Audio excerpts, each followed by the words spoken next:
Baru-baru ini rame lagi soal istilah politik identitas. Bakal capres ngomongin soal politik identitas. Kapolri juga bahas soal politik identitas. Emang apa sih politik identitas itu? Terus apa dampaknya buat kehidupan demokrasi kita? Yuk kita bahas di One Explainer. Pertama-tama, kita bahas dulu soal apa itu politik identitas. Politik identitas adalah strategi politik yang menjual sentimen identitas tertentu, kayak suku, agama, ras, dan golongan buat dijadiin alat politik, gens. Kok bisa sih? Gimana caranya politisi bisa dapat dukungan dengan modal identitas? Oke, gue jelasin. Pada dasarnya, manusia itu makhluk sosial. Kita suka banget berkelompok atau jadi bagian dari suatu kelompok. Dengan begitu, kita bakal merasa terhubung dan bersimpati satu sama lain. Nah, ketika politisi mengklaim dirinya dengan suatu identitas kelompok, maka anggota kelompok ini bakal menganggap politisi tersebut jadi bagian dari kelompoknya.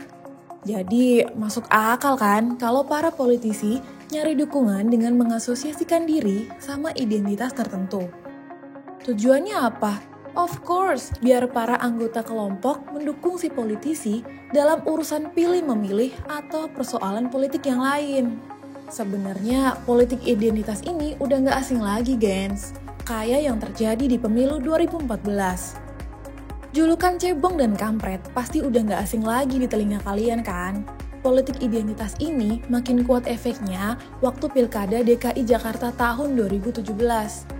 Keduanya sama-sama bikin polaritas dan jadi kubu-kubuan. Nggak cuma di Indonesia, gens, politik identitas juga terjadi di negara lain.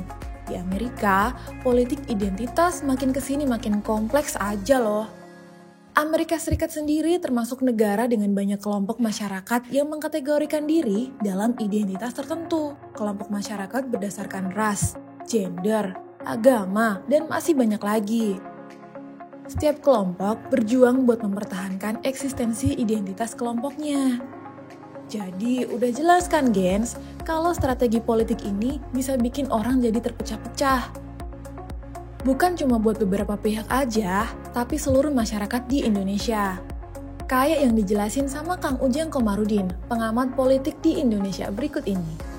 Politik identitas terus didesain, dipelihara ya, di-maintain, lalu dipublikasi menjadi sebuah industri lah katakan. Ya ini akan menjadi persoalan.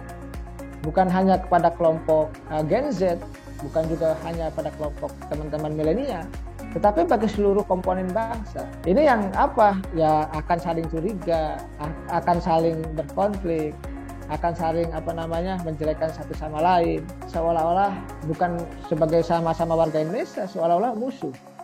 Penelitian yang dilakuin sama Litbang Kompas nunjukin, 79,1% responden menilai adanya keterbelahan semenjak pemilu 2019.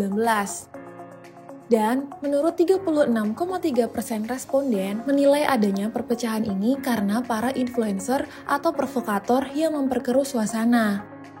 Kalau dibiarin terus-menerus, politik identitas bakal mengoyak stabilitas bangsa, gens.